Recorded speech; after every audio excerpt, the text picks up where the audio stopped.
असर के टाइम पे दुकानों के सामने घूमते नजर आएंगे। अजान देने वाला मौजिन, पुकारने वाला बांगी, अल्लाह की मस्जिद की तरफ बुलाने वाला, अजान देने वाला वो दाई, अजान देकर कामयाबी की तरफ मुसलमानों को सुबह फजर के टाइम पे, दोपहर में जोहर के टाइम पे, असर के टाइम में, शाम मगरिब के वक्त, सोने से पहले इशा के टाइम पे 24 घंटे में 5 मर्तबा कहता है हय्या अला सलाह, आजा आजा नमाज की तरफ, हय्या अल फलाह, आजा आजा कामयाबी की तरफ। मगर हम में वो शऊर नहीं। हमारी कामयाबी की आवाज अल्लाह के मुकद्दस घर से 5 बार लगाई जाती है, मगर हमने कामयाबी अपनी लकड़ी की दुकान में, अपने परचून की बिजनेस में, अपने साहब अपने काम धंधे में, अपनी गाड़ी में, अपने तिजारत में हमने समझा। नतीजे में क्या निकला? नमाज को हमने त्याग दिया। मस्जिद से हमारी दिलचस्पी खत्म हो गई। चंद बूढ़े ऐसे दांत टूटे हुए मुअम्मर शख्स के हवाले हमने मस्जिद कर दी, जिनको दिखाई नहीं देता, जिनको चला नहीं जाता, जिनको बोला नहीं जाता, जिनको नमाज पढ़ा नहीं जाता, जिनको सजदे की सही कैफियत का इल्म नहीं, जो वजू सही से बनाए तो वजू ना हो सके। वो बेचारा को पता नहीं किसने बता दिया कि अब वो मरने वाला है, इसलिए वो किसी तरह लाठी के सहारे वो जा रहा मस्जिद की तरफ। बाकी यंग ब्लडेड नौजवान जिससे मस्जिद को भर जानी थी, वो नौजवान आज भी अय्याशियों के अड्डे पर 24 घंटा नजर आते हैं। मैं कहना चाहूंगा यही तो हमारी तबाही की वजह है। आज हमारी मस्जिदें हाथों से छीनी जा रही है। मुसलमान कितनी तकलीफ में मुब्तला होता है, चीख निकलती है, हजरत ये हमारी इबादत का, आपने तो कहा था मस्जिद अल्लाह का घर है, अल्लाह का घर है तो जालिमों के कब्जे में क्यों चला गया? अल्लाह का घर है तो जालिमों ने इसे क्यों गिरा दिया? हम आपको बताना चाहते हैं, हाँ अल्लाह का घर मस्जिद कल भी थी, आज भी है, कयामत तक वो घर अल्लाह का घर ही रहेगा। वो उस घर की हुर्मत और इज्जत में राई के दाने के बराबर भी किसी जमाने में किसी तब्दीली के कारण कभी भी बदलाव नहीं आ सकती, उसकी इज्जत नहीं बदल सकती। वो अल्लाह का घर पहले भी था, आज भी है, कल भी अल्लाह का घर रहेगा। अगर आज हमारी मस्जिदें जालिमों के कब्जे में गई है, गलती जालिमों की नहीं, गलती तो साहब मुसलमानों की है कि उन्होंने उस अल्लाह के मुकद्दस घर को आबाद नहीं कर सका, उस घर को नमाजियों से भर न सका, अपनी पेशानियों से उस घर को आबाद न कर सका।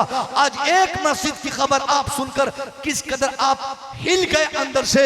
मैं कहता हूं ऐसी दर्जनों मस्जिदें आपको जिले में, अपनी रियासत में, अपने इलाके में आपको देखने को मिलेंगी, जहां आज भी नमाज फजर के टाइम पे इमाम और मौजिन के अलावा कोई तीसरा शख्स नजर नहीं आता। आज भी भारत में ऐसी मस्जिदें हैं जहां कई साल से नमाज फजर नहीं होती, जहां जुमा की नमाज होती है कहीं वो भी नमाज नहीं होती। मैं कहना चाहूंगा जब हम खुद अपनी मस्जिदों को वीरान करेंगे, अपनी मस्जिदों को वीरान करेंगे, तो जाहिर है उस मस्जिद को अल्लाह आबाद करने के लिए किसी गैर के हवाले उस मस्जिद को करेगा, ताकि वो अल्लाह का दुश्मन आए तो क्या हुआ, अल्लाह का दुश्मन से अल्लाह अपनी मस्जिद की हिफाजत करवाने के लिए, कभी उससे टाइल्स बिछवाने के लिए, उसमें कलश लगवाने के लिए अल्लाह जालिमों के हवाले कर देता है। मगर हमारा काम क्या साहब, हम अल्लाह की मस्जिदों को इबादत से भर लेते, मगर हमारे अंदर ये शऊर आज तक पैदा ना हो सका। चलिए साहब, ये इसका ताल्लुक तो अमल से है, मगर किरदार की अगर मैं बात करता हूँ, किरदार के एतबार से आपको गौर करना होगा। मुसलमान कोई कम तादाद मुसलमानों की थोड़ी है। पता नहीं आपसे पता नहीं, मुफ्ती साहब अक्सर हमारे मुसलमान लोग बोलते हैं हजरत खामोश रहिए, हजरत चुप रहिए, हजरत कुछ मत बोलिए, हजरत ये इसलिए हो रहा है क्योंकि हमारी तादाद, हमारी संख्या बहुत कम है।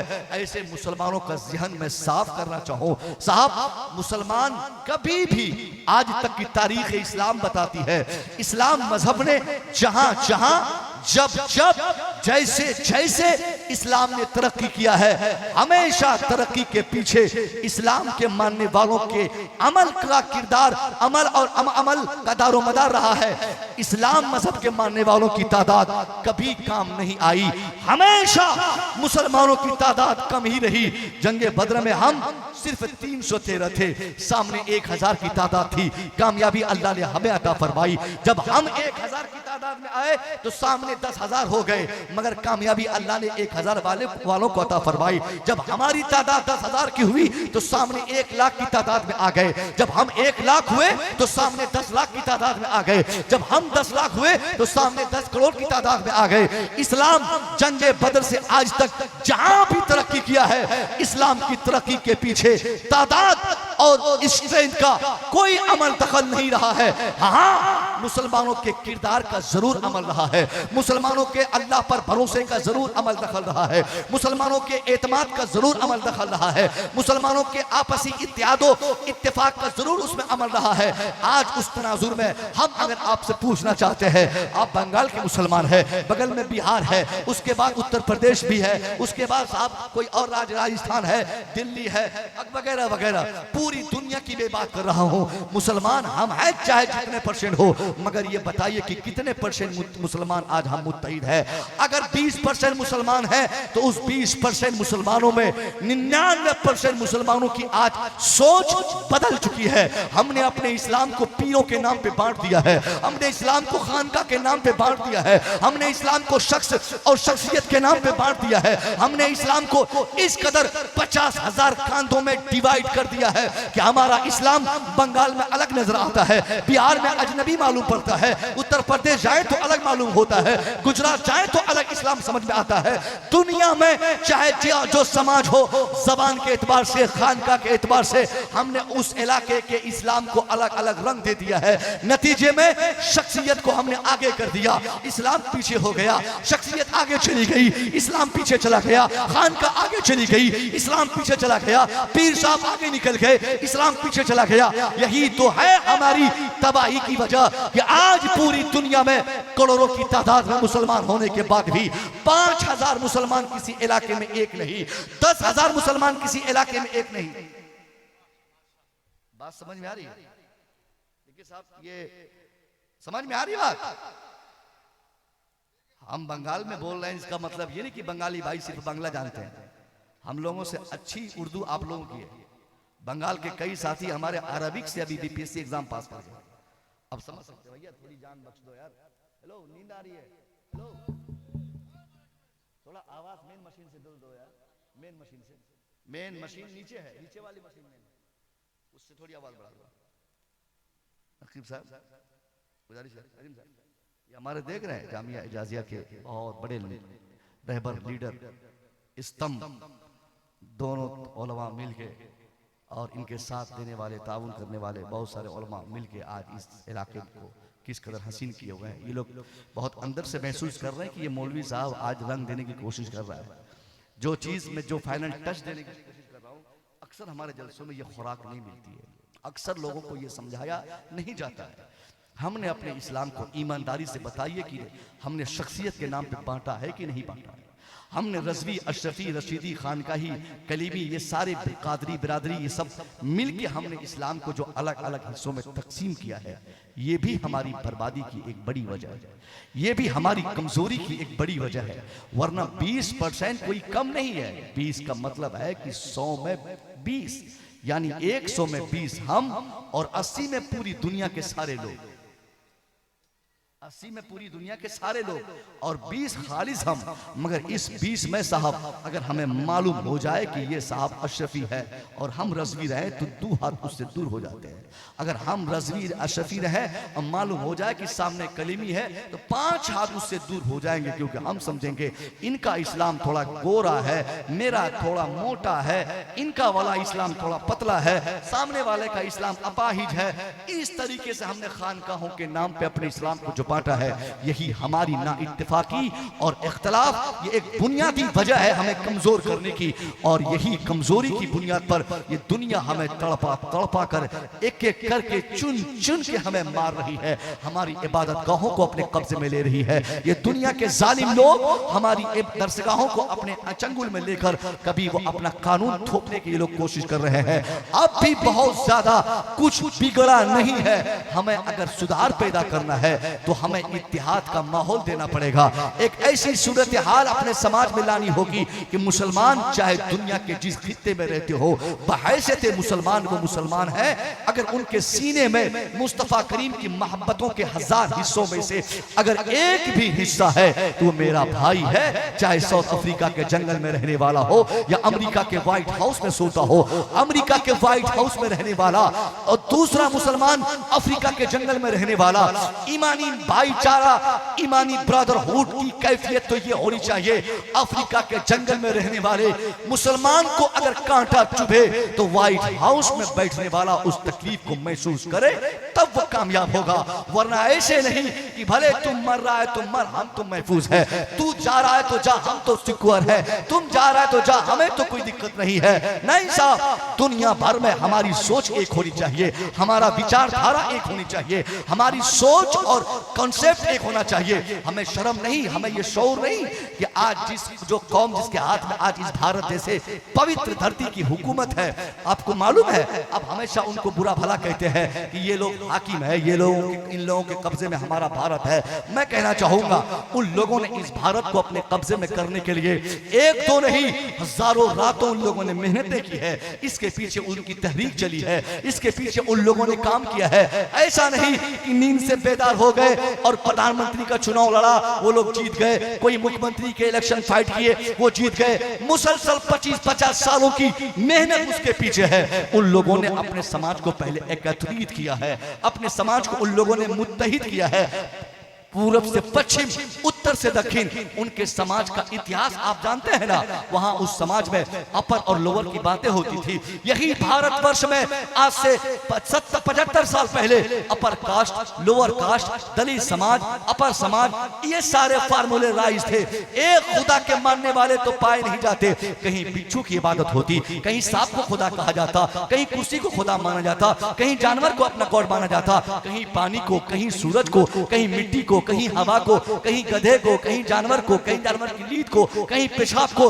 350 करोड़ की तादाद लोग बताते हैं कि जिस समाज के लोगों ने 350 करोड़ खुदाओं, 350 करोड़ अफराद या अशिया को जिन लोगों ने जरूरत की तब्दीली के एतबार से अपना अपना माबूद माना हो, उस समाज में आज हम देखते हैं कि वो समाज आज पूरे भारत में एक प्लेटफॉर्म पे है। उनकी सोच एक है, उनकी विचारधारा एक है, उनका कॉन्सेप्ट एक है, उनका जीने का मकसद एक है, उनका टारगेट एक है, उनका मिशन एक है, वो एक हिसाब से बोलते हैं। आज वो समाज में 99% लोग एक प्लेटफॉर्म पे आ गए हैं। इलेक्शन हो तो एक ही बात, बाहर हो तो एक ही बात, अंदर हो तो एक ही बात। मगर अफसोस की बात है कि जिन लोगों के खुदा आज तक एक न हो सके, वो लोग आज एक प्लेटफॉर्म पे नजर आ रहे हैं। मगर हम मुसलमान जिनके खुदा साहब बंगाल हो, बिहार हो, उत्तर प्रदेश हो, भारत हो, इंडोनेशिया हो, मलेशिया हो, अमेरिका हो, अफ्रीका हो, मुसलमान होना चाहिए। उनकी जबान अलग होगी,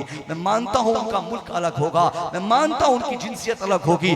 बूढ़ा हो, बच्चा हो, जवान हो, मर्द हो, काला हो, गोरा हो, 50,000 इख्तिलाफात के बावजूद अगर वो मुसलमान है, उनसे पूछिए कि हु इज योर प्रोटेक्टर, कौन तेरी हिफाजत करता है, हु इज योर क्रिएटर, कौन तुझे पैदा किया है। जवाब पूरी दुनिया से एक ही आएगा, रब्बी अल्लाह, मेरा रब अल्लाह है, दूसरा कोई नहीं।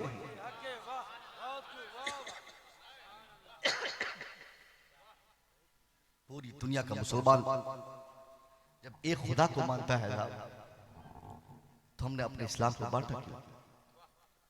हमने इख्तिलाफात पैदा क्यों किए? सुनिए, ये हालात का तकाजा है। अल्लामा मंजूर साहब, ये अल्लामा नौशाद साहब, ये हालात ऐसे नहीं है कि हम मस्जिद, मदरसे, खानका, इलाका, जबान, भाषा, रियासत, मुल्क के नाम पे आपस में पड़ जाए। आप जिस मसलक के मानने वाले हैं उस पर मजबूती से आप कायम रहें। आपका जो अकीदा है उसमें जरा भर भी इंटरफेयर की कोई गुंजाइश नहीं। मगर आलिमी पैमाने पर, आलिमी सतह पर जब बात इस्लाम की आएगी तो इस्लाम के नाम पर बिला किसी मसलक की तफरीक के, बगैर किसी कॉन्सेप्ट की तफरीक और डिफरेंसेस के आलिमी सतह पर पूरी दुनिया के मुसलमान को एक होना, ये वक्त की बहुत बड़ी जरूरत है। मत जाइए जनाजा में, आप किसी के ये गुस्ताखे रसूल के जनाजा में नहीं जाएंगे, नहीं करेंगे शादी। ये कॉन्सेप्ट, ये फैसला उलमा का 100% दुरुस्त है। मगर जब बात अहले ईमान की आएगी, हम अपने दस्तरखान को थोड़ी देर के लिए उसत देंगे, अपनी सोच में थोड़ी देर के लिए हम गुंजाइश देंगे और दुनिया को ये एहसास दिलाएंगे, क्योंकि हमारी मस्जिदों पे हमले हमारे अकीदे की बुनियाद पे नहीं, हमारे मजहब की बुनियाद पे होते हैं। हमारी इबादत गाहों को अपने कब्जे में करने वाले ये नहीं बोलते कि ये सामने वाली मस्जिद अशरफियों की है, वहाबियों की है, देवबंदियों की है, मुसलमान ये किसकी है, उनको शिया की है, सुन्नी की। मैं ये नहीं कहता कि शिया सुन्नी सब एक हो जाए, एक ही अकीदा नहीं। अकीदा हमारा हमें मुबारक हो, हम मजबूती से उस पर अमल करें, उस पर किसी के प्रेशर और दबाव के कारण हमारे अकीदे का जो बुनियादी मकसद है उसका स्तंभ कभी हिलने ना पाए, उसमें भी हम शिद्दत पसंदी और मजबूती का मुजाहरा करें, इसमें कोई गुंजाइश नहीं। मगर दुनियावी एतबार से कह रहा हूं, क्योंकि इत्तेहाद कई तरह के होते हैं। अगर मुल्की इत्तेहाद की जरूरत पड़े देश बचाने के लिए, मुल्क बचाने के लिए, मुल्क की हिफाजत के लिए, तो ये मुल्क जिसमें हम रहते हैं इसका नाम भारत है। अगर कोई मांग करे कि अपने मुल्क को बचा लो हमारी जंग से, तो इस भारतवर्ष में जिस मजहब के भी मानने वाले हैं, मुल्क की हिफाजत के लिए हर मजहब के मानने वाले एक प्लेटफॉर्म पे आएंगे कि नहीं आएंगे? इसकी हिफाजत के लिए हिंदू हो, मुस्लिम हो, सिख हो, क्रिश्चियन हो, ईसाई हो, कोई भी हो, बौद्धिस्ट हो या लादीनियत के मानने वाले हो, जो भी इस मुल्क में रहेगा वो अपने इस मुल्क की सालिमियत के लिए वो सामने जरूर आएगा। ये एक, चूंकि मुल्क की हिफाजत की बात है, जब हमारे अकीदे की हिफाजत की बात आएगी तो हम अहले सुन्नत वल जमात के मानने वाले बाकी दूसरों को निकाल कर जो खाली सुन्नी सही अकीदा मुसलमान है, मजबूती से अपने अकीदे की हिफाजत के लिए हमें 15 दिन के मुनाजरे की जरूरत पड़े तो मुनाजरा करके अपने अकीदे को हक साबित करने के लिए जितनी कोशिश करनी पड़े हम करेंगे, फिर भी अपने अकीदे को हम साबित करके रहेंगे। मगर जब बात इस्लाम की आएगी, इस्लाम के नाम पे जो पूरी दुनिया के मारने और पीटने की बात आएगी, तो उस वक्त साहब हम पूरी दुनिया को ये जरूर पैगाम देंगे कि आज पूरी दुनिया में अगर तुम सामने वाले को मुसलमान समझ के मार रहे हो तो मैं उसको अपना दुश्मन समझ के अपने घर से नहीं निकाल सकता हूं। अगर तुम ये सामने वाले को मुसलमान समझ के परेशान कर रहे हो तो हमारी जरूरत है कि हमें मुसलमान समझ के उनको अपने यहाँ बिठाकर एहसास दिलाएंगे कि साहब हम पूरी दुनिया में एक हैं। इत्तेहाद का पैगाम हमने अपने उस नबी के फरमान को भुला दिया जिस नबी ने आलिम ये स्टार्टिंग पॉइंट से पूरी दुनिया को इत्तेहाद सिखाया था। ये सबसे बड़ी कमजोरी। दूसरी कमजोरी, ये हालात जो हमारे आज हमारे सर पे डाले गए हैं, इसका बुनियादी मकसद उनकी कामयाबी उनके दिमाग में है और मुसलमानों की कमजोरी मुसलमानों के बच्चों में जहालत है। मुझसे पेशतर कोई तकरीर कर रहे थे एजुकेशन पर, मैं उसी वक्त आया था, दो चार बातें मुझे सुनने को मिली, बड़ा अच्छा लगा मुझे। मुसलमान आज 20% है तो मतलब समझते हैं 20 डॉक्टर्स में 100 डॉक्टर्स में 20 डॉक्टर सिर्फ मुसलमान होना चाहिए, 100 इंजीनियर में 20 इंजीनियर मुसलमान होना चाहिए, 100 ऑफिसर्स में 20 ऑफिसर मुसलमान के, 100 प्रोफेसर्स में 20 प्रोफेसर हमारे हों, 100 आईएएस में 20 आईएएस हमारे हों, 100 आईपीएस में 20 आईपीएस हमारे हों, 100 क्लर्क में 20 क्लर्क हमारे हों। हम गिनती कर लें। हम आपसे नहीं कहेंगे कि अपने बेटे को हाफिज बनाइए, क्योंकि ये आप बना भी नहीं सकते, ये आपकी किस्मत में है भी नहीं। जिनकी किस्मत में है वो अपने बच्चे को बना रहे हैं, क्योंकि हमने मदरसे को अपनी निगाहों से गिरा दिया है। मदरसे को हमने यतीमों की आमादगाह समझा, हमने इन उलमा को यतीम समझा, उलमा को अब हमने गरीब समझा, हमने 10,000 के कमाने के लायक समझा। ये चंद बातें हमारे दिमाग में बैठ जाती है कि अपने बच्चों को मदरसा नहीं भेजते। ये सोच कर कि मदरसे में पढ़ेगा बेटा 10-5 कमाएगा, फिर कौन उसको अपनी बेटी देगा, कैसे उसकी शादी होगी, कायदे से अच्छी जगह उनका रिश्ता नहीं हो पाएगा, फिर हमारा बेटा भी बर्बाद होगा, अपने घर को भी बर्बाद करेगा। इस नतीजे में आपने उलमा को अपनी निगाहों से नीचे गिरा दिया, मदरसों को अपने समाज से दूर कर दिया। मैं कहना चाहूंगा चलो भाई आपने अपने बेटे को हाफिज नहीं बनाया, मगर मैं पूछता हूं पूरे इंडिया में सिर्फ मुसलमानों में 4% बच्चे मदरसों में पढ़ते हैं। उन्हीं 4% बच्चों में कोई आफ्ताब मिसबाही होता है, कोई मुसव्वी रजा मिसबाही आता है, कोई गुफरान रजा बाइसी आता है, कोई साहब मुफ्ती ताहिर हुसैन आते हैं, कोई साहब कोई और शायर बन के आता है, कोई नकीब बन के आता है, कोई खानका का पीर बनता है। सिर्फ 4% बच्चों में इतनी बड़ी बड़ी कामयाबी, कोई पीर, कोई आलिम, कोई फाजिल, कोई मुफ्ती, कोई मुहद्दिस बनता है। मैं माना कि आप अपने बेटे को मदरसे मदरसे में नहीं पढ़ाएंगे, मत पढ़ाइए। कम से कम आपने जहां पढ़ाना चाहा वो 96% स्थान आपके लिए थे। उन 96% में आपके बच्चे में पूछना चाहता हूं, कितने बच्चे डॉक्टर आपने बनाए, कितने बच्चे आपने इंजीनियर बनाए, कितने बच्चे आपके IAS बने, कितने बच्चे आपके IPS बने? आप नहीं दिखा सकते। नहीं बनाए आलिम, झगड़ा नहीं है तो डॉक्टर कितना बनाया? ये जाहिल समाज, मुसलमान, ये जहालत जो हमारे अंदर है ना, ये पूरे दुनिया में जहालत, ये हमारी नाकामी की एक बहुत बड़ी वजह है। हमारे बच्चों में किसी चीज का ज्ञान नहीं। छोटे छोटे बच्चे मैट्रिक पढ़ने के बाद उसका बाप कलकत्ता भेज दे, कमाने ले जा, 10-5 हजार कमा के लाना। अभी कुछ चंद जगहों पे मैं गया, इसी मालदा में छोटे छोटे बच्चों को मैंने देखा, मुफ्ती साहब वो लोग बीड़ी बना रहे हैं, बीड़ी। कुछ बच्चे साहब होटलों में काम कर रहे हैं। अगर आप अपने बच्चों को ऐसे ही करते रहेंगे, जाहिल छोड़ेंगे, तो आपका जाहिल बेटा अपने समाज के हक में कभी भी भलाई नहीं कर सकता। जिस इस्लाम ने पूरी दुनिया को एजुकेशन के इंपोर्टेंस और उसकी अहमियत पर रोशनी डालकर पूरी दुनिया को पढ़ने पढ़ाने पठन पाठन का शौक दिलाया, उसी मजहब के मानने वाले आज अगर दुनिया भर में जाहिल रहेंगे तो यही जहालत तो हमारी तबाही की वजह है। हमारी इस बर्बादी के पीछे कोई जिम्मेदार नहीं। हमने आज तक किसी नेता को बुरा नहीं कहा, इसलिए कि नेता का क्या इसमें कमाल है साहब। मोदी जी के पास इतना टाइम है, हमारी तबाही चाहेंगे, हमने तो खुद चाहा। कुरान ने क्या कहा? वमा असाबकुम मिन मुसीबा फबिमा कसबत ऐदीकुम what misfortunes befalls on you it is because your hand has gathered it. Quran कहता है कि मुसलमानों, ये तेरी नाकामी, तेरी तबाही किसी और की वजह से नहीं, ये सिर्फ तेरी वजह से। कितने ऑफिसर्स हमारे हैं, बताइए आपने क्या किया? आपका बेटा ना आलिम बना ना हाफिज बना।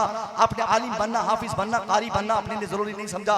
चलो ठीक है, आपके बेटे नहीं बने तो कम से कम जिस समाज में आपने भलाई तलाशा था, जिस माहौल में आपने अच्छाई देखा था, जहां पे आपने माल देखा था, जहां आपने सबसे बड़ी कामयाबी देखी थी, उस मैदान में ही आप कितने कामयाब हैं? नहीं है कामयाब, कौन फिर आपके हाथ में लड़ेगा? कौन आपकी वकालत करेगा? आपने इस्लाम में क्या नमाज सिर्फ जरूरी समझा? इस्लाम में क्या रोजा जरूरी समझा? इस्लाम में क्या हज समझा? इस्लाम में क्या ज़कात की प्रथा और रिवायत है यही समझा? अरे साहब, नमाज रोजा हज और ज़कात से बड़े फर्ज का नाम है एजुकेशन लेना। समझ रहे हैं ना? नमाज से बड़ी जरूरत का नाम है तालीम लेना। अब आप कहेंगे कि मुफ्ती आफ्ताब ने तो हमें बताया था कि नमाज सबसे पहली जरूरत की चीज है, और ये मौलवी साहब आके कह रहे हैं कि इल्म सबसे बड़ी जरूरत की चीज है। आज तक तो आपने ये सुना है ना कि नमाज सबसे बड़ा फर्ज है। यही कहा जाता है कि नमाज सबसे बड़ा, उसके बाद रोजा, उसके बाद हज, ज़कात, अपनी अपनी जगह पर जरूरत और कैफियत और हालत के एतबार से। मगर मैं कहना चाहूंगा, हाँ, नमाज सबसे बड़ा फर्ज है, मगर एक कंडीशन है। नमाज सबसे बड़ा फर्ज है, एक सूरत है। नमाज सब पे फर्ज नहीं है। नमाज हर वक्त फर्ज नहीं है, नमाज हर जगह भी फर्ज नहीं है। नमाज की फर्जियत के लिए शराइत भी हैं। नमाज की फर्जियत के लिए शराइत में से वक्त का पाया जाना, इंसान का बालिग होना, उस हालत का होना, ये सारी चीजें आप जब उलमा से पूछेंगे तो आपको इसकी तफसील मालूम होगी। लेकिन मैं कहना चाहता हूँ, फजर की नमाज जोहर के टाइम पे फर्ज नहीं है, जोहर की नमाज असर के वक्त फर्ज नहीं है, असर की नमाज मगरिब के टाइम पे फर्ज नहीं है। नमाज सबसे बड़ा फर्ज है, सब पर है भी नहीं। 3 साल का बच्चा उस पर फर्ज नहीं है, 5 साल का बच्चा उस पर फर्ज नहीं है, पागल पे फर्ज नहीं है, इसलिए कि साहब उसके लिए कंडीशन ही नहीं पाई जा रही है। रोजा ये भी फर्ज है, मगर सब पे नहीं। रमजान के महीने का खास रोजा, 30 दिन का 29 दिन का रमजान के महीने का रोजा, वो भी सब पर नहीं। हमारी बहनें जो हालत MC में होंगी उन पर नहीं है, छोटी बच्चियों पे, बच्चों पे नहीं है, पागलों पे रोजा फर्ज नहीं है, मुसाफिरों पे रोजा फर्ज नहीं है। ये सब कंडीशंस है। ज़कात भी मुसलमानों पे फर्ज है, गरीबों पे नहीं, फाका कशों पे नहीं, बेकसों पे नहीं, तंगदस्तों पे नहीं। रोजा फर्ज, ये ज़कात फर्ज है साहिब माल पर। हज सब पर फर्ज नहीं है, जिनके अंदर वो कैपेबिलिटी है, वो कुव्वत है, वो सलाहियत है, जो हज कर सकता है, हज करने की ताकत उनमें पाई जा रही है, उन पर हज फर्ज है। तो बात क्लियर हो गई। ये 4 स्तंभ जिनके ऊपर मुस्तफा ने फरमाया कि कलमा शरीफ के बाद इस्लाम का पूरा इन्हिसार इन्हीं चारों पर है, जिसमें पहला नमाज, फिर रोजा, हज और ज़कात। ये 4 ऐसे हैं जिस पर इस्लाम खड़ा है। ये चारों फराइज ऐसे हैं, मगर इन चारों फराइज की कंडीशंस हैं, इसके साथ शर्त है, इसके साथ साथ कोई कैफियत की शर्त है, कहीं टाइम की शर्त है, कहीं वक्त की जरूरत शर्त है, मगर एक ऐसी फर्जियत का ऐलान उसी मुस्तफा ने फरमाया जिस मुस्तफा ने हमें नमाज फर्ज होने का ऐलान किया था, जिस मुस्तफा ने रोजा फर्ज है होकर हमको बताया था, उसी नबी का फरमान है तलबुल इल्म फरीज़तुन अला कुल्लि मुस्लिम मुस्लिमा। सरकार फरमाते हैं ए मुसलमानों, नमाज फर्ज है मगर शर्त के साथ, रोजा फर्ज है मगर शर्त के साथ, हज फर्ज है मगर शर्त के साथ, ज़कात फर्ज है मगर शर्त के साथ। मगर अगर कोई चीज तुम पर बिला शर्त फर्ज है तो वो कोई और नहीं, तलबुल इल्म फरीज़तुन, getting education is compulsory for each and every Muslim man and women. हर मुसलमान मर्द और औरत पर बिला तफरीक, बिला किसी शर्त के सब पर जरूरी है। अगर वो मुसलमान है तो उन पर एजुकेशन फर्ज है। नारे तकबीर, नारे तकबीर, नारे रिसालत, नारे रिसालत। फैजान मुस्तफ़ा कॉन्फ्रेंस, फैजान मुस्तफ़ा कॉन्फ्रेंस, हजरत अल्लामा मौलाना डॉक्टर मुफ्ती मुसव्विर रजा मिसबाही साहब। नारे तकबीर, नारे रिसालत। एक चीज और बताऊं आपको, आप में से अक्सर सोचते होंगे कि पढ़ा के क्या करेंगे बच्चे को, नौकरी वोकरी तो मिलती नहीं है, और ये जालिम हुकूमत हमें नौकरी देगी भला? बहुत लोग ये भी सोचते हैं कि जालिम लोग हमें नौकरी नहीं देंगे, ये लोग हमें नौकरी नहीं देंगे, इसलिए चलो बच्चों को नहीं पढ़ाओ। मैं कहता हूँ साहब,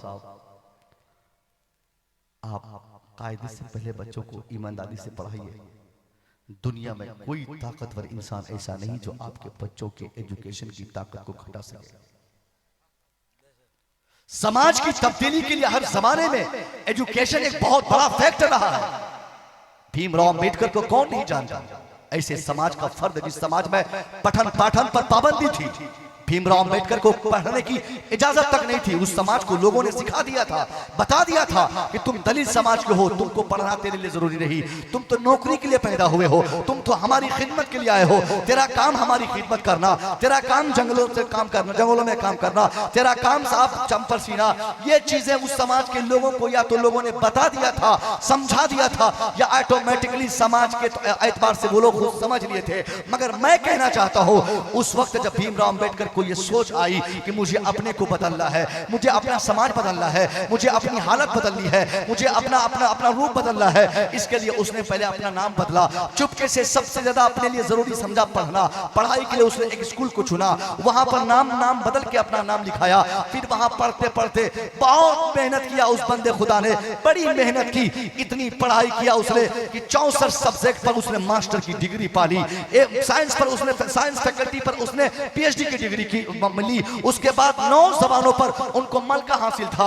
इतना पढ़ा कि भारत जैसे मुल्क में जिस समाज के व्यक्ति को लोग समझते थे कि इनका काम जूता सिलना है, इनका काम नौकरी करना है, मगर आज अंबेडकर जी की मेहनत और उनके तालीम की बुनियाद पर अंबेडकर का नाम सिर्फ भारत में अदब से नहीं लिया जाता, बल्कि दुनिया का हर व्यक्ति अगर उसका ताल्लुक पढ़ने लिखने से है तो वो अंबेडकर का नाम एहतराम से लेता है। क्यों? क्योंकि उसने पढ़कर अपने आप को बदला था। आपके बच्चे बन सकते हैं, कोई आपका दुश्मन नहीं, आप अपने दुश्मन है। आप बोलते हैं कि हमारा बेटा ऑफिसर नहीं बन पाएगा, बड़ी मेहनत करेगा लेकिन भाग स्कूल वाले भगा देंगे, नहीं पढ़ने देंगे, कामयाब नहीं हो पाएगा, एग्जाम में बैठेगा मुसलमान समझकर फेल कर देगा। अरे सोचते हैं कि नहीं आप? ये भी गलत सोच है, गलत सोच है। हमारी जमात में एक दोस्त हमारे मुफ्ती साहब जानते हैं, शाहिद रजा मिसबाही, बिहार में गया जिले के हैं, बिहार से इस वक्त समस्तीपुर जिले में किसी ये आईएएस ऑफिसर है, किसी डिपार्टमेंट के वो ये निगरान है, कैसे से आईएएस ऑफिसर है। 2017 हिंदुस्तान आजाद हुआ, 2014 में आजादी के 3 साल के बाद 14, 15, 16, 17 क्या गलत बोल दिया? कब आजाद हुआ भारत? तो 47 में तो भारत के लोग आजाद हुए, भारत कब आजाद हुआ? 14 में। हाँ 14 में। नॉलेज आपके पास, हम सही हैं आप गलत हैं। 14 में ही भारत आजाद हुआ है। चलो हम मान के 14 में आजाद हुआ भारत। तो 15, 16, 17 में तो खालिस आजादी का माहौल था। उत्तर प्रदेश जैसा मुबारक इलाका वो भी उनके कब्जे में चला गया। उस आजाद भारत में जब 2017 में शाहिद रजा मिसबाही यूपीएससी जैसा एग्जाम, जिस एग्जाम को भारत का नहीं एशिया का सबसे हार्ड और सबसे ज्यादा कठिन परीक्षा माना जाता है, जो कंपटीशन के लिहाज से भारत में कॉम्पिटिटिव माहौल में जो बच्चे तैयारी करते हैं वो सबसे ज्यादा टफ यही परीक्षा होता है, जिसको पास आउट करने के बाद हमारा बेटा कोई डीएम बनकर, कोई आईएएस बनकर, कोई आईपीएस बनकर, कोई साहब एसडीओ बनता है, कोई एडीएम बनता है, कोई उसमें डीआईजी बनता है, कोई आईजी बनता है। ये सारे ओहदेदारान जो है यही यूपीएससी एग्जाम के माध्यम से आते हैं। गोया ये भारत को कोई नेता नहीं चलाता है, वही आईएएस ऑफिसर चलाते हैं, वही यूपीएससी एग्जाम क्रेकर चलाता है। जो यूपीएससी पास करते हैं उसी के सर भारत के हर डिपार्टमेंट की तरक्की होती है, चाहे एजुकेशन का डिपार्टमेंट हो, चाहे खाद्य डिपार्टमेंट हो, चाहे वो सांप उड़ने का डिपार्टमेंट हो, चाहे पानी पर तैरने का डिपार्टमेंट हो। हर डिपार्टमेंट को अगर फाइनल टच कोई देता है तो यही आईपीएस ऑफिसर देते हैं, यूपीएससी एग्जाम पास करने वाले देते हैं। यूपीएससी जैसा भारी भरकम और कठिन परीक्षा खालिस आजाद भारत में जब हमारी जमात का एक लड़का शाहिद रजा मिसबाही उस एग्जाम को लिए बैठा है, 18 में जब रिजल्ट आता है, जरा आप अपना दिमाग साफ कर लीजिए। आप अक्सर बोलते हैं, सोचते हैं साहब आपका बेटा कामयाब नहीं होगा, ये लोग आपके बेटे को मुसलमान समझकर फेल कर देंगे। नहीं, मैं कहना चाहूंगा आप गलत बोलते हैं। अगर ऐसा होता तो 2017 में जब शाहिद बैठा था वो कतई कामयाब नहीं हो पाता। 18 में जब रिजल्ट आता है, रिजल्ट की जब फेहरिस्त बनती है, फेहरिस्त जब तरतीब दी जाती है, उस फेहरिस्त उस इंडेक्स में जहां पे मोहन का नाम, जहां पे सोहन का नाम, जहां पर मुकेश का नाम, जहां पे गीता का नाम, जहां पे सीता का नाम मुंदरिज था, उसी फेहरिस्त में नुमाया तौर पर एक ऐसा मुबारक नाम, नमाज पढ़ने वाले का, इबादत करने वाले का, एक मुश्त दाढ़ी रखने वाला, सर पे बरकाती टोपी लगाने वाला, 5 वक्त पाबंदी से नमाज पढ़ने वाला शाहिद रजा मिसबाही का भी नाम शामिल था। इस बात की दलील है जो पढ़ेगा वो पढ़ेगा, जो पढ़ेगा वो आगे जाएगा, जो पढ़ेगा वो आगे बढ़ेगा। अगर आप बच्चों से बीड़ी बनवाएंगे तो ये बीड़ी बनाकर आपके बच्चे बहुत ज्यादा दिन आपकी कामयाबी नहीं कर सकते। मैं बीड़ी बनाने को गलत नहीं बोलता हूं, लेकिन आपकी इस सोच को मैं झिझोड़ना चाहता हूं। क्या हुआ? अगर आप कहीं बावर्ची हैं तो ये आप क्यों सोच लिए कि आपका बेटा भी बावर्ची बनेगा? अगर आप बीड़ी बनाते हैं, आप ये क्यों सोचते हैं कि आपका बेटा भी बीड़ी बनाएगा? अगर आप कहीं होटलों में काम करते हैं या छोटी सी दुकान करते हैं तो ये आपने क्यों तय कर लिया कि आपका बेटा भी वही काम करेगा? अगर आप बीड़ी बनाते हैं, बहुत मेहनत से बनाएंगे, 100, 200, 500 पर डे जिस तरह कमाते हैं उसी पैसे से बचाकर आप इतनी मेहनत करवाएं अपने बच्चों से, इतना पढ़वाएं कि फिर आपका बेटा बीड़ी ना बनाए बल्कि बीड़ी की कंपनी का वो मालिक बन जाए। ये आपकी कामयाबी है। आज अगर आप कहीं किसी होटल में कुक है तो आप ये सोच छोड़ दीजिए कि आपकी रहलत के बाद आपका बेटा कुक बनेगा, बावर्ची बनेगा। नहीं, आप इतना पढ़ाइए अपने बेटे को कि होटल मैनेजमेंट की डिग्री उसको मिल जाए। ये रिवायत चल पड़ी है। हमने मछली बेचा था, हम बच्चों से मछली बेचवाएंगे। हम मुर्गा काट के मार्केट में बेचते तो बेटा भी वही काम करेगा। ये कौन सी तरक्की साहब?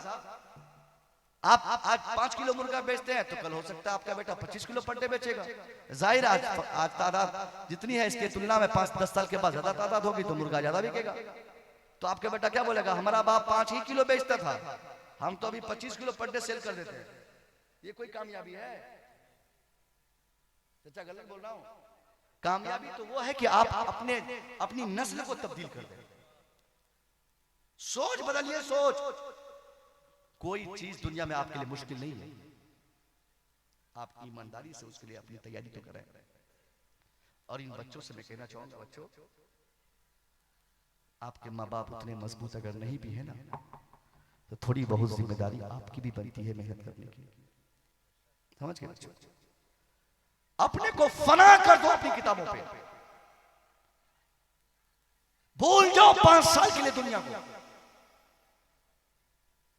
आज अगर किसी चीज की बुनियादी वजह से अगर आपको थोड़ी परेशानी हो ना, सह लीजिए। ये दुख सहिएगा ना, एक दिन बहुत बड़ी कामयाबी मिलेगी। हम लोगों ने बड़े दुख झेले हैं, इस भाई साहब गवाह है। अशरफिया जैसे मदरसे में जब हम लोग पढ़ते थे, उस वक्त जब पैसे नहीं होते थे, तो नाश्ते के वक्त जब होता था, तो ऐसे ही होटलों के चारों तरफ घूम के हम लोग आ जाते थे सब्र के लिए। हम लोगों ने लड़के देखे हैं, ऐसे भी बच्चे देखे हैं जो रात की रोटी मदरसे में जो मिलती थी उसे सुखा के रखते थे और सुबह उसमें थोड़ी सी शुगर डालकर नाश्ते की जगह पर उसी रोटी को खाकर क्लास करने जाते थे। और उनमें से जिन जिन को मैंने देखा ये करते हुए, आज वो लोग महलों में आराम कर रहे हैं। और अगर वही तकलीफ अगर आप बर्दाश्त नहीं कर पाएंगे ना, बाप को बोलेंगे भाई आप कोई बाप है, बाप तो फलाने का बाप है, वो अपने बेटे को हाई फाई स्कूल दिया, उसको अपाची गाड़ी दिया खरीद के, उसको मोबाइल दिया, उसको लैपटॉप दिया, उसको ये दिया वो दिया, तब ने वो पढ़ता है। हमको आप क्या दिए हैं? बाबू आपके पिताजी के पास पैसे नहीं है, नहीं दिए होंगे बेचारे, वो आपके दुश्मन थोड़ी है। अगर आपके घर पे पैसे नहीं है तो आप थोड़ी बहुत गुंजाइश निकालें, मांग कर किताब पढ़ना पड़े तो मांग कर पढ़े, और एक टारगेट बना ले कि हमें अव्वल रहना है हर पोजीशन से। मोबाइल का इस्तेमाल अपने लिए आप हराम समझ लें। मुतालबा है मेरी बेटियों, सुनो तुम लोग, ये हमारी बच्चियां जो है ना मोबाइल ज्यादा मांगती बाप से, भाई से, और भाई बाप जो है बेटी की ख्वाहिश की तकमील के लिए मोबाइल दे भी देता है। ये मोबाइल हमारी बेटियों को परेशान करने का सबसे बड़ा हथियार है।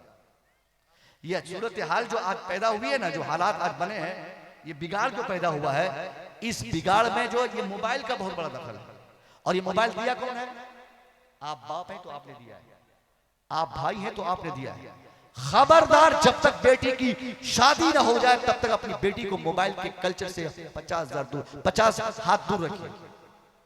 उसको घर का कोई भी मोबाइल रिसीव करने की इजाजत ना हो, इस्तेमाल करना तो दूर की बात है, तालीम के नाम पे भी नहीं, क्योंकि वो 5 दिन तालीम के नाम पर, यूट्यूब पर पढ़ने के नाम पर, ऑनलाइन क्लास के नाम पर मोबाइल इस्तेमाल करेगी, और छठे दिन से उसी मोबाइल में फेसबुक चलाएगी, उसी से व्हाट्सएप चलाएगी, उसी में साफ इंस्टाग्राम चलाएगी। और आजकल तो वो रील बनाई जाती है ना, रील वीडियोस, उस पर रिकॉर्डेड गाने पर शायद डांस करने का। बच्चा हंस रहा है, बहुत समझ रहा है, समझ गया कि हजरत एकदम निशाने पर तीर लगा रहे हैं। रील वीडियोस मुसलमानों के बच्चे ऐसे ऐसे कपड़े ऐसे ऐसे पहनकर बना रहे हैं यूट्यूब पर छाने के लिए सब्सक्राइब। अभी मैं बस में आ रहा था कुछ दिन पहले, 2 बच्चियां अपनी बिरादरी की 2 बच्चियां आपस में इस वजह से लड़ रही थी कि कोई कह रही थी कि तुमने मुझे अनसब्सक्राइब क्यों किया, और सब्सक्राइब क्या बोलते हैं उसको, सब्सक्राइब, वही पता नहीं क्या बोलते हैं उसको, दबाया नहीं, बोला मैं दबाई थी, फिर दबाई थी तो फिर तुम यहाँ सब्सक्राइबर के लिस्ट में तेरा नाम है क्यों नहीं? मैं तो जानता हूं मैं भी क्या बोला जाता है। मैं आपसे उगलवाना चाहता हूं कि आप इसको कितना अच्छा से जानते हैं, ये मैं जानना चाहता हूं, लेकिन हमसे बहुत ज्यादा आपको मालूमात है। तो ये रील बना के चक्कर में, इंस्टाग्राम पे वीडियो बनाने के चक्कर में मुस्लिम समाज की बच्चियां भी आज पागल रहती हैं। अगर आज वो बेटी मैट्रिक एग्जाम में फेल होंगी, अगर ये बच्चे मैट्रिक एग्जाम में फेल हो जाए, तो जिम्मेदार सिर्फ इनके नहीं, जिम्मेदारी उनकी भी है, उनके बाप की।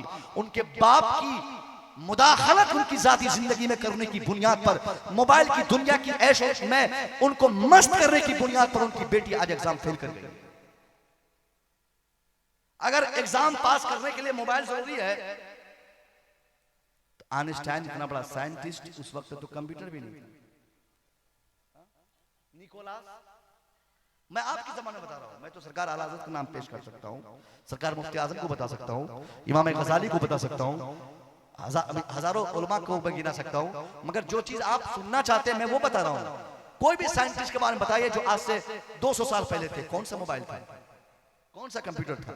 जोसेफ के जमाने में, ऑक्लिदस के जमाने में, अफलातून के जमाने में, अरस्तु के जमाने में, ये बड़े बड़े फलासफर, बड़े बड़े साइंटिस्ट, इनके जमाने में कौन से मोबाइल थे? मगर उन लोगों ने किस तरीके से रिसर्च किया, कैसी तहकीक की, कैसी खोज किया, कैसी उन लोगों की कोशिश थी दुनिया जानने के चक्कर में। और आप झूठ मूठ कर ये बच्चों का बहाना छोड़िए। अगर बेटी जिद करे मोबाइल मांगने की, मारना पड़े तो उसे मार कर 2-4 दिन नाराज रख छोड़ दीजिए, वो जरूरी है। मगर मोबाइल देकर उनके करोड़ों की जिंदगी को आप कभी खराब मत कीजिए। सुन रहे हैं? अरे 2 जूता मारना पड़े मारिए उसको, बच्चे को। आज मारेंगे, कल 2 दिन रोएगा, फूलेगा, नाश्ता खाना नहीं खाएगा, उसके बाद वो समझ जाएगा। मगर आपके बच्चों की करोड़ों की जिंदगी तबाह होने से बच जाएगी। लॉकडाउन के बाद हमारे गांव के एक सेठ साहब, उसने अपने बेटे को 50,000 का मोबाइल ऑनलाइन पढ़ने ले दे दिया। दिल्ली के एक बहुत महंगे स्कूल में उसका बेटा पढ़ता था। 50,000 का मोबाइल जब बेटा देखा ऑनलाइन के नाम पर पढ़ने के लिए लिया, 2-3 दिन पढ़ा। उसके बाद मैंने देखा कि वो साहब वो अपने मोबाइल को ठोकोस दिए, तोड़ दिए ईंट से। मुझ तक खबर पहुंची तो मैंने उससे पूछा कि ठेकेदार साहब, आपने अभी महंगे मोबाइल 50,000 में लिए अपने बेटे के लिए, फिर आपने उस टैबलेट को, उस मोबाइल को तोड़ा क्यों? बोला हजरत, आपको पता है 5 दिन तक वो कम वक्त पढ़ा, उसके बाद तो उसमें लूडो खेल रहा था। वो 4 साथियों को मंगाकर उसमें गेम खेलना शुरू कर दिया। अब लूडो जो मार्केट में मिलता है, सांप वाला लूडो, वो भी मोबाइल में, वो भी क्या बोलते हैं कैरम बोर्ड, वो भी मोबाइल में साहब, वो सारे गेम्स वो भी मोबाइल में, वो चिड़िया गेम वो भी मोबाइल में। अब न कॉपी की जरूरत, न कलम की हाजत, न कोई लिखने पढ़ने का झंझट, कुछ नहीं। ताश की पत्तियां सब मोबाइल में मौजूद है। बेटा मेरा हजरत खुद भी बिगड़ा, अपने छोटे दोनों भाई को भी बुलाकर वो उसी में लूडो खेल रहा था। मैंने क्या किया कि मैंने देखा कि बेटा मेरा बिगाड़ की तरफ बढ़ रहा है, आंख बंद करके मैंने 50,000 के मोबाइल को मैंने एक ईंट के सहारे उसे ठोकोच कर उसे तबाह कर दिया। मैंने पूछा कि जनाबे वाला, आपने मोबाइल तोड़ा फिर क्यों? कहा हजरत, आज मैंने 50,000 का मोबाइल तोड़ा, मुझे अफसोस नहीं, अगर नहीं तोड़ता तो करोड़ों की जिंदगी हमारे बच्चों की तबाह हो जाती। आज ये 50,000 गया है ना, जाने दो, मगर लाखों की जिंदगी हमारी बच्चों की बचाना ये हमारी जरूरत है। मोबाइल चाहिए? अरे लेगा मोबाइल? मोबाइल चाहिए? आपका मोबाइल क्या बेटा? मोबाइल आपका घर में है? ताज्जुब की बात है, जिस घर में जितने आदमी उतना मोबाइल होना चाहिए। आप तो 2-2 को रखता है, एक आईफोन रखता है। अभी एक साहब बता रहे थे हमको, मौलाना साहब थे, कि हजरत मैं तो आईफोन लेके फंस गया। मैंने कहा आईफोन लेके फंस गए क्यों? बोला मैं तो सेब देख के लिया कि मोबाइल बढ़िया होगा, मगर ये काम नहीं कर रहा उतना अच्छा। ये फैशन की दुनिया है। अगर आपके पास पैसे हैं आईफोन लेने के तो लीजिए, इस्लाम मना थोड़ी करता है, मगर आप पर्सनल यूज के लीजिए। अपने बच्चों को उसकी दुनिया से, मोबाइल की दुनिया से आप बहुत दूर रखिए। ये बेटियां जो तबाह हो रही हैं, अपने घर को छोड़ रही हैं, कॉलेज और स्कूल के नाम पे जो आवारगी हो रही है ना, इसमें भी मोबाइल का बहुत बड़ा दखल है। और सुनो मेरे भाइयों, पढ़ने के साथ साथ आपको अपनी बेटियों और बच्चों के लिए तरबियत दिलाना बहुत जरूरी है। कोचिंग, स्कूल्स, कॉलेजेस, यूनिवर्सिटीज, इन सब के नाम पर जो आज हमारी बेटियां रास्तों में जाने और आने के क्रम में जो उनके हालात हैं, ये बताने के काबिल नहीं है। अरे तबाह हो रहा समाज। मुफ्ती साहब, ये ट्यूशन पढ़ने जाती है बच्ची हमारी। आपने कभी पूछा अपनी बेटी से, तू ट्यूशन पढ़ने किसके साथ जाती है? किसके साथ आती है? कौन तुझे पढ़ाते हैं? कहां रुकती है? पार्क क्यों जाती है? अरे साहब, पैसा 5,000 आप खर्च करते हैं महीने का उनके पीछे, तो ये पूछने का भी हक आपका है कि उसका लिबास कहना कैसा होना चाहिए, ये आप तय करेंगे। वो कहां पढ़ेगी ये आप तय करेंगे। वो कितना पढ़ेगी ये आप तय करेंगे। वो किसके साथ जाएगी ये आप तय करेंगे। आपकी बेटी ये डिसाइड करने वाली नहीं हो सकती कोई कि वो जहां चाहे जैसे चाहे चली जाए। समझ गए? ये तबाह कर रहा समाज को। तौबा तौबा, स्कूल और कॉलेज के नाम पे रास्तों पे जो हमारी बेटियां और हमारे बच्चे या खैरों के बच्चे हमारी बच्चों के साथ जो आज बेपर्दगी के माहौल में जिस तरीके से आज वो जाते क्रम में दिखाई देती है, दूर दूर तक नहीं लगता कि मुसलमानों की बेटी है। मुसलमानों, अगर ऐसी तालीम आपने अपनी बेटी को या बेटे को दिलाई जिससे आपकी बेटी में बेहयाई आ जाए, बदतमीजी आ जाए, एजुकेशन के डिपार्टमेंट में बहुत काम हो जाए, उनके पास मास्टर की डिग्री आ जाए, पीएचडी की डिग्री आ जाए, ग्रेजुएशन की डिग्री आ जाए, डीएलएड की डिग्री आ जाए, बीएड की डिग्री आ जाए, प्रोफेसर की डिग्री ले ले, आईएएस की सनद ले ले, कुछ भी दुनिया में ले ले, और अगर उसको लेने के चक्कर में उसकी इज्जत चली जाए तो दुनिया की सारी डिग्री हमारे सामने है। पहले बच्चों को देखो कहां जा रही है वो। बाप से पैसा मांग कर बेटी साइकिल खरीदती है। बाप 5,000 में साइकिल दे दिया, चलो बेटी ट्यूशन पढ़ने जाएगी। और बाप भूल गया कि उसकी बेटी कैसे जाएगी कैसे आएगी। मत पढ़ाइए अगर आपको अंदेशा है कि मेरी बेटी के साथ कुछ गलत हो सकता है। ऐसी पोजीशन पे फिर पढ़ाना जरूरी नहीं है। क्या मतलब? ऐसी पोजीशन पे पढ़ाना जरूरी नहीं है। पहले उनकी इज्जत की सुरक्षा आप करें, उनको इस्लामिक तालीम का बंदोबस्त आप घर पे कर दें। इस्लाम सिखा दें, दीन सिखा दें। डिग्री नहीं चाहिए उनको, अब नहीं चाहिए। अगर आपको अंदेशा है कोई खाला के बेटे के साथ, कोई चाचा के बेटे के साथ, कोई दोस्त के भाई के साथ, कोई मामू के बेटे के साथ, ये क्या तमाशा है भाई? किसने आपको इसकी इजाजत दे दी? जवान बेटी को आप अपने भाई के ये खाला के बेटे के साथ पढ़ने भेज रहे हैं? ये किसने आपको सिखाया? हमारा मजहब इस्लाम है। यहाँ पे देवर के साथ भी खलवत हराम है, हराम। खलवत मतलब तन्हाई गुजारना, अकेले में रहना। अपने देवर के साथ, सगे देवर के साथ तन्हाई में एक रूम में उस देवर के लिए या उस लड़की को, उसके लिए एक दोनों को एक साथ रहना, उसके लिए खलवत करना हराम है। तो दूसरों के बेटे और भाई के साथ आपने कैसे बाइक पे बैठा दिया बेटी को एग्जाम दिलाने के लिए? ये सोचने की बात है कि नहीं? आप खुद जाइए, चल के आप खुद बेटी को पढ़ाने जाइए, हॉस्टल पहुंचाइए, वहां से लाइए। पटना में पढ़ती है, कलकत्ता में पढ़ती है, आप खुद ले जाइए। उतने वक्त में गुंजाइश निकालिए, जाके वहां रखिए। उस छुट्टी से पहले आप जाइए, फिर बेटी को लेके आइए। बहुत ज्यादा तबाही हो रही है। एक दुपट्टा छीना गया था ना हमारे समाज की एक बेटी के साथ कॉलेज में, हम लोगों का ईमान झिझोड़ दिया। यहाँ खुद से 50 दुपट्टों को हमारी बेटियां रोजाना अपने पांव के नीचे रौंदती रहती है, मगर इसकी हमारी हमें फिक्र नहीं है। अरे ये कपड़े कौन खरीद के दिया इनको?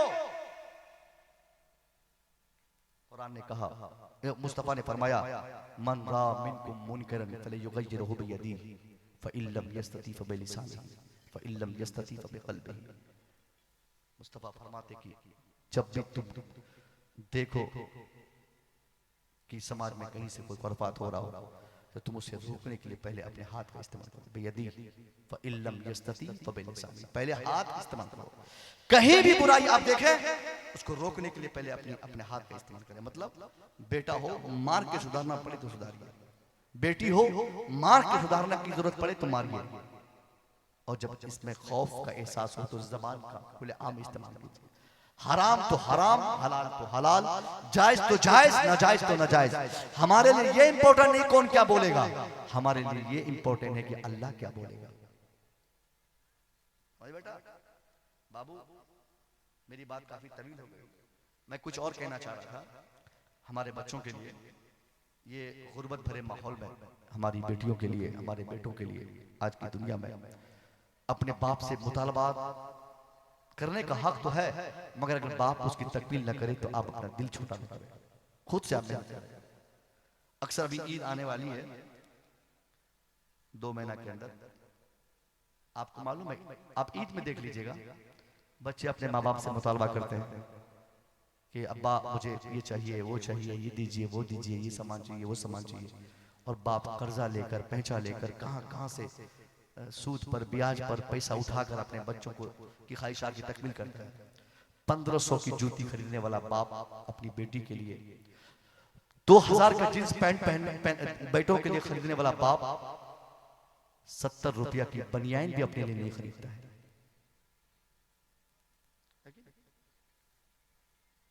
सही बोल रहा ना? बेशतर लोगों में देखा गया है, बेटे के पांव में जूती है, बेटी के पांव में 1500 रुपए की, और माँ के पास 100 रुपया की साड़ी भी नसीब नहीं होती। बड़ी कठिनाई से, बड़ी दिक्कत से आपकी माँ और आपके बाप आपको पाल रहे हैं। ये जरूरी नहीं कि आपका बाप आपके लिए बहुत बड़ा मकान बनाए, बड़ी बिल्डिंग बनाए, तब आप कहिएगा कि हमारा बाप भी बहुत अच्छा है।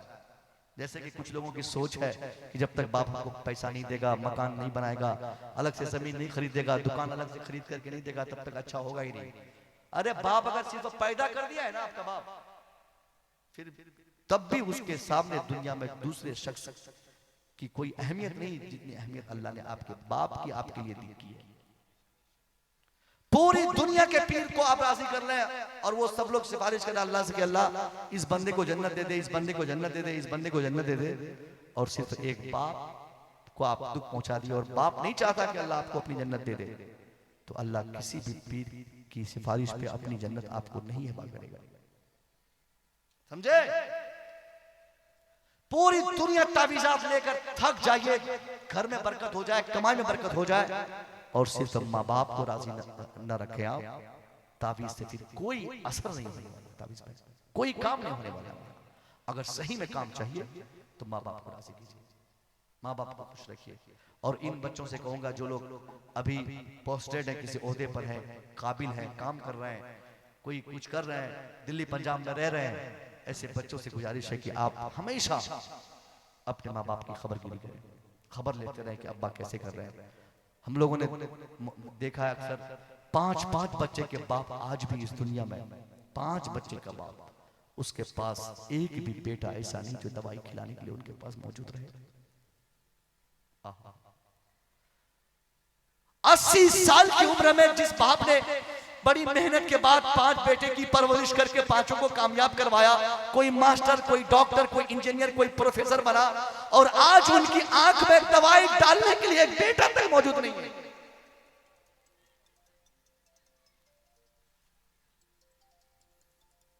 आपको मालूम है ये सबसे बड़ी हमारे समाज की कमजोरी यही है, आज ये इज्जत वालिदैन की नहीं है। हमने तबाह कर दिया, हमने दिल दुखाया उनका। नौजवानों, ये एहसास बदलो अपने दिल का, आपकी कामयाबी बड़ी बड़ी बिल्डिंग, इमारत, पैसे, दौलत, ओहदे और सर्विस और शोहरत और ताकत और इज्जत, ये सारी चीजें सिर्फ आपकी मेहनत से नहीं, ये 100% कामयाबी माँ बाप की दुआएं और उनकी इज्जत करने में अल्लाह का। बूढ़े बाप की दुआओं में इतनी ताकत है ना, इतनी ताकत अल्लाह ने अता की है, इतनी ताकत की अल्लाह ने दी है कि अगर खारदार रास्ते में भी आप चल रहे हो, बाप की दुआ लग जाएगी तो अल्लाह उस खारदार यानी कांटे वाले रास्ते को भी फूल वाले रास्ते में तब्दील फरमा देगा। और फूलों के मकान में, ऐसी बिल्डिंग में अगर आप आराम करते हैं, बाप को आपने नाराज रखा तो समझ लो साहब कि उस एसी के मकान में भी अल्लाह कभी आपको सुकून की नींद नहीं देगा। कमाओ ना, कभी कमाई करके 5,000 10,000 बाप को लाके देते रहो, अब्बा ये 5,000 रुपया दवाई ववाई लीजिएगा, खैनी बीड़ी खाइएगा, जिस तरह होता है बुढ़ापे में। क्या बाप को जरूरत नहीं पैसे की? और अक्सर बेटा बोलता है अरे वो क्या करेगा पैसा लेके, हजरत वो क्या करेगा पैसा लेके, 3 टाइम खाना घर पे बनता खाता ही है, वो क्या करेगा पैसा लेके? अरे बचपन में आप क्या कर रहे थे पैसा लेके? 5-5 रुपया 1-1 घंटा में जो मांग रहे थे, क्या कर रहे थे लेकर? कौन सी आपकी बीवी थी, बाल बच्चे थे उस उम्र में जो आप अपने बाप से पैसे मांगते थे? तो जब बिला जरूरत आप अपनी जरूरत समझकर मांगते थे, ऐसी जरूरत तो आपके बाप को भी है 10-5 की। एक बार 5,000 रुपया दे दे उनको। अगर आपके बाप 5,000 को कबूल कर ले, एक तनख्वाह को, आपकी कमाई को ले ले, और अल्लाह से कहे कि अल्लाह मैंने अपने बेटे की कमाई कबूल की, मेरे बेटे की जवानी को भी तू कबूल फरमा, मैं दावे से कह सकता हूं आज आप 5,000 रुपया महीना कमा रहे हैं, बाप ने दुआ कर दी, अल्लाह उसी 5,000 में बरकते 50,000 की अता फरमा देगा। और 50 लाख रुपया महीना कमाए, बाप नाराज रहे, तब्दीली इम्पॉसिबल, खुशी आपको नसीब नहीं होगी। इसलिए बच्चों, माँ बाप को मत सताओ बाप को।